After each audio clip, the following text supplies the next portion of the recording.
क्वेस्टर्स. आज मी एक धम्माल गोष्ट सांगणार आहे, एका लबाड माकडाची. काय मग तयार आहात ना?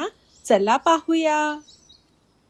एका गावात मनी आणि माऊ नावाच्या दोन मांजरी राहत होत्या. दोघीही खूप चांगल्या मैत्रिणी होत्या. पूर्ण गावात सोबत फिरून दिवसभर मस्ती करायच्या.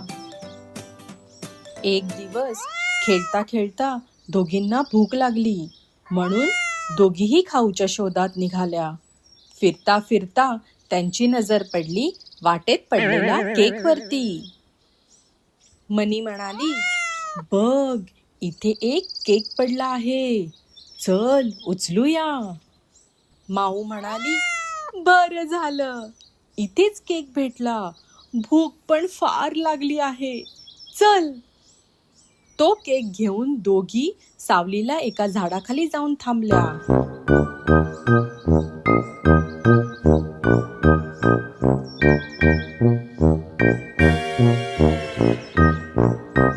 आणि काय, तिथे झाडावरती नेमकं होतं एक माकड. त्याने त्या मांजरींजवळ केक पाहिला. केक पाहताच त्याच्या तोंडाला फार पाणी सुटलं.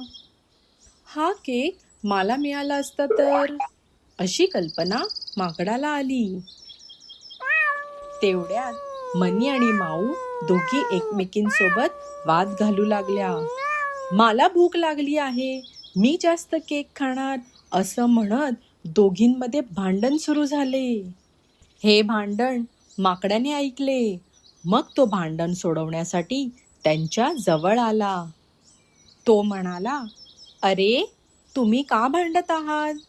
मी मदत करतो, दोघींना समान वाटून देतो. माकडाने केक 2 भागांमध्ये तोडला. मनी म्हणाली, हे काय, एक भाग तर मोठा आहे आणि एक छोटा.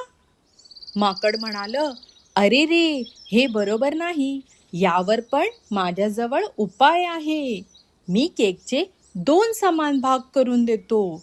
असे म्हणून माकडाने मोठ्या केकचा एक भाग स्वतःच खाल्ला. पण आता दुसऱ्या केकचा भाग मोठा दिसतोय, म्हणून माकडाने पुन्हा मोठा केकचा भाग खाल्ला. कधी या केकचा भाग, कधी त्या केकचा भाग, असे करता करता माकडाने पूर्ण केक फस्त केला. मनी आणि माऊ एकमेकांच्या तोंडाकडे बघतच राहिल्या.